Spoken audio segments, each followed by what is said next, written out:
The Cleveland Browns have drafted Deshaun Watson's backup quarterback for the future, it appears, with the UCLA product Dorian Thompson-Robinson. And then later on, just 2 picks later, they went cornerback Cam Mitchell out of Northwestern. We're going to break down these 2 picks and just kind of talk day 3 in general. So welcome back to our second, third, I can't even keep track, edition of the Browns Report today. They went DTR at 140, the UCLA quarterback for 5 seasons for the Bruins. Last year, 3,100 yards, 27 touchdowns, and 10 interceptions. This is my take on the Dorian Thompson-Robinson pick. I know when you have a quarterback, you never really want to draft a quarterback in the draft because you think, well, what's the point? We're never ever going to use him, right? We have Deshaun Watson. And I sort of get that, but also I'm a big believer in you draft a quarterback every single year for a couple of reasons. One, it's the most important position in sports. You just simply never know what's going to happen, and it is worth throwing a dart at the quarterback board in day 3 every single year.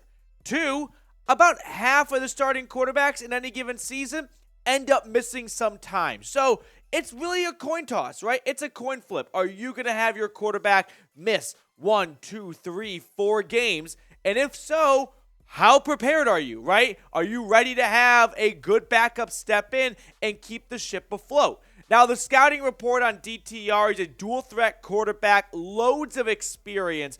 The pro is tons of experience. The con is, as a 5-year starter, the things that he struggled with in year 1, he's sort of struggled with in year 5. Some accuracy issues, but honestly, just reading defenses. He's going to need a lot of coaching, and he's going to enter a really smart quarterback room between Deshaun Watson and Josh Dobbs, and they're going to help bring him along. Decision-making improved, and it needs to continue to improve. So grade the pick at 140. I think we all would have loved to see Jamie Robinson out of Florida State get picked, but at the end, the Browns decide to go best player available type of pick, and I'm not going to knock it because I always preach go best player available. So grade it A, B, C, D, or F.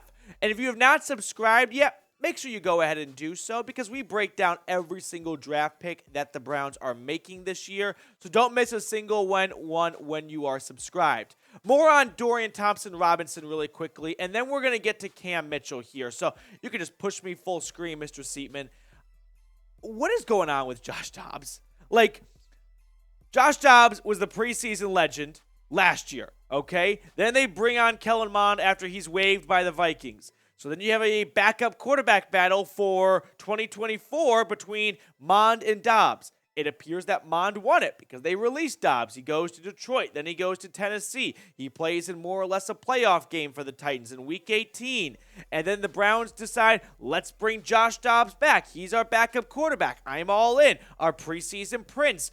And then they draft Dorian Thompson-Robinson, which I don't mind because I think DTR is a good quarterback. But it's like, make up your mind on Josh Dobbs. Is he the backup quarterback or not? Because he continues to go in and out of the picture as this team's backup QB.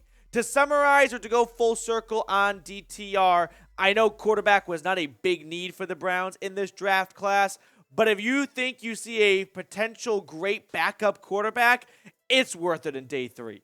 You'll thank yourself later if you ever need him to play meaningful football.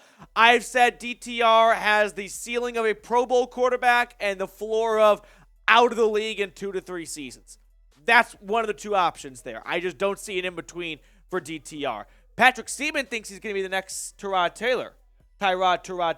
Which one is it? So who knows? We could have another Browns legend in the making right here.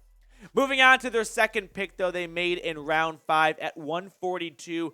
Cornerback Cam Mitchell out of Northwestern. No big deal or anything, but in my first mock draft, I had the Browns taking him in round 7. So that's a win for me because the rest of the mock has been atrocious. But back on track. Cam Mitchell was a 2-year starter for Northwestern. He actually knows a guy in Cleveland named Greg Newsome. He filled in for Newsome when Newsome was hurt in Evanston. So the old Wildcat cornerback tandem gets reunited by the lake.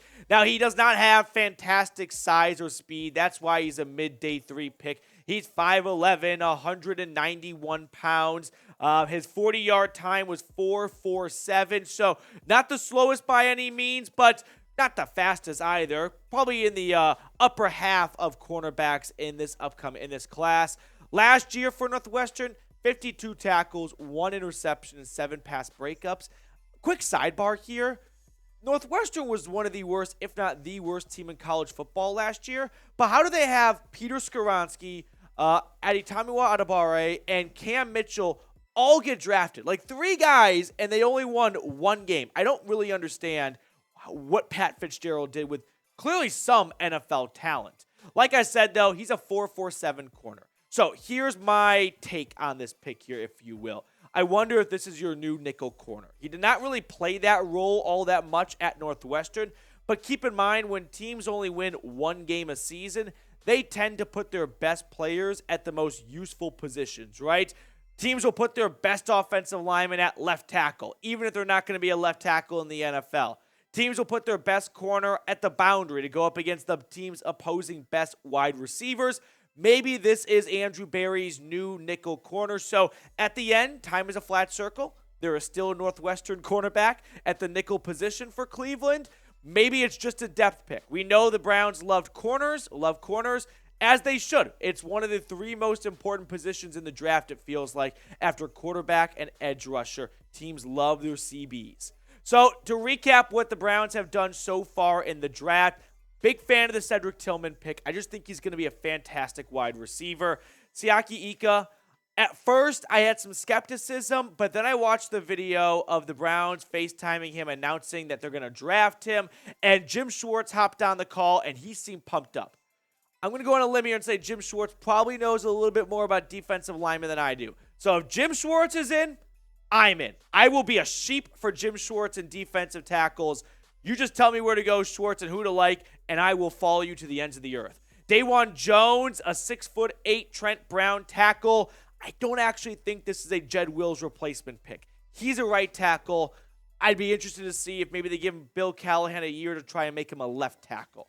Isaiah McGuire, a great frame of an edge rusher for Cleveland. He's like 6'5", 270 pounds. He just needs to add more clubs to his bag, as I put it in our last video. So another project for Jim Schwartz to add on to his repertoire. And then in round 5, more or less back-to-back picks here.